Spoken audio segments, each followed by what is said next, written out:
In this new dumbbell-only science-based workout series, we'll cover the best workouts for growth for each muscle group, starting today with the triceps.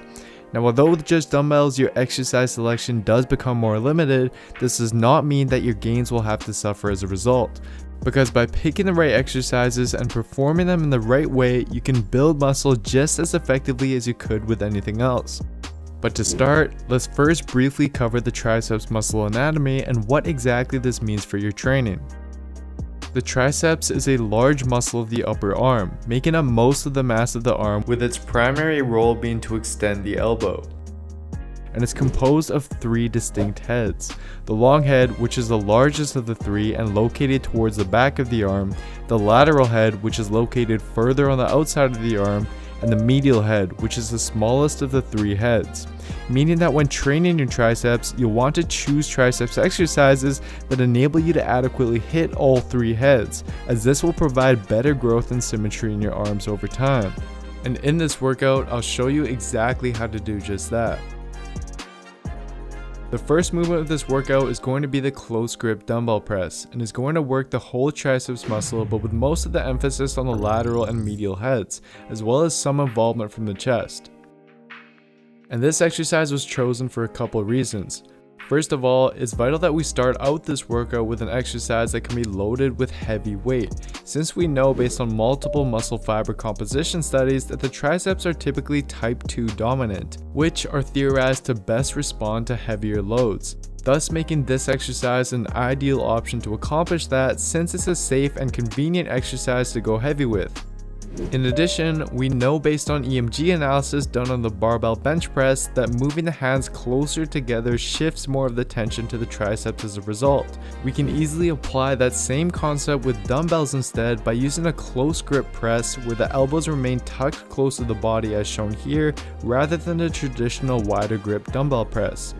And as for the optimal pressing angle, a 1994 EMG analysis by Barnett and colleagues found that a flat bench angle produced significantly higher triceps activation than an incline, decline, or vertical angle during pressing movements, thus indicating that sticking with a flat bench would be ideal. And as you perform this movement, ensure that you're using a full range of motion such that you're coming down to the level of your armpits and then fully locking out at the top in order to maximally contract the triceps. Next, we'll want to move on to incline dumbbell kickbacks set at about a 45 to 60 degree incline, which will be mainly used to target the long head of the triceps located towards the back of your arm. This exercise effectively hits this region of the triceps since it puts your long head in a state of maximum contraction relative to the two other triceps heads. Illustrating this is an EMG study by Behrens and Buskis, which found that incline dumbbell kickbacks elicited the highest long head activation when compared to other common triceps exercises. And as you can see in the following EMG graph, this exercise activates the long head to a significantly greater degree than the two other triceps heads, simply meaning that it's a great choice when it comes to emphasizing the long head. However, the researchers also noted that in order to best utilize this exercise for long head development, it's vital that you keep the upper arm parallel with the body and make a straight line between the shoulders and your pinkies, as this is what effectively leads to a peak contraction of the long head. Thus, I'd recommend starting out with lighter weights for this to avoid letting your arms drop as they fatigue, and then gradually increase the weight as you get stronger over time. Next, we're going to move on to another exercise to further hit the long head with more volume, since it makes up most of the mass of your triceps, yet is often neglected in a lot of routines. Incline dumbbell extensions are the exercise of choice here, as they place the shoulders in a flexed position, which we know will as a result specifically emphasize the long head of the triceps to a greater degree.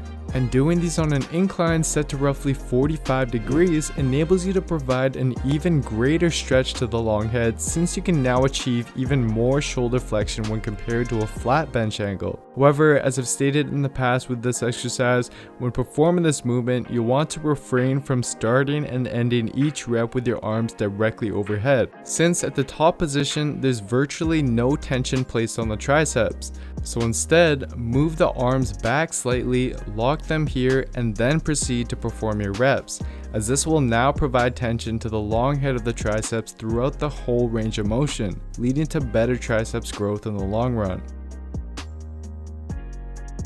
As a finishing movement for this workout, we're going to use close grip dumbbell push-ups, which is going to hit the whole triceps muscle pretty evenly with some involvement from the chest and front delts as well. And by placing your hands on dumbbells as opposed to the ground, it enables us to achieve a slightly greater range of motion and elbow extension for the triceps than we would otherwise, thus providing more tension to the triceps and better growth over time, not to mention the increased comfort it provides on the wrists as well. Now as for your hand placement, we'll go off the recommendations of this 2016 paper from the journal Physical Therapy Science. The researchers compared triceps activation during shoulder width, wide, and narrow grip diamond push-ups. And as shown here, the diamond push-ups elicited the highest triceps activation when compared to the other grip widths. Simply meaning that when setting up your hand placement for this push-up, I suggest setting the dumbbells up for your hands as if you were to do a diamond push-up like so, in order to shift as much tension onto the triceps as possible. And with this exercise, you want to aim for higher reps and push close to or to failure, as this is crucial in order to maximally activate the triceps when performing body weight exercises. And then as you get stronger over time, you can continue aiming for even more reps than you did previously, or you can add weight to your back like so, just to ensure that you're progressing over time. So to sum everything up, here's a sample dumbbell only triceps workout that you can perform using the exercises I previously discussed. In addition to this, I've also made a free downloadable PDF of the workout with reps, sets, and tutorials included for every exercise, just so you have something to refer to when you're at the gym doing the workout. And to get this PDF, you can simply head on over to builtwithscience.com/dbpdf and I'll send it right over to you. So there you have it, guys. I hope that you were able to see that both choosing the right exercises and performing them in the right fashion is crucial when it comes to building muscle as effectively as possible. This is true not only for the triceps, but for all the other muscle groups that you train as well. And this is exactly why within my Built with Science programs, we've taken the time to carefully select each and every exercise that goes into your routines based on science, such that you can build muscle and see results in the fastest manner possible. So if you haven't already, you can simply head on over to builtwithscience.com to take the starting point analysis quiz in order to determine what program is best for you. Anyways, as always, if you enjoyed this video, please don't forget to give it a like, leave a comment down below, subscribe to the channel, and turn on notifications for the channel as well, as this all really does help me out. I really hope that you enjoyed the first video to this new series. Please do let me know in the comments what muscle group you want me to cover next, and I'll get right to it. Thank you so much, everyone. I really appreciate it, and I'll see you next time.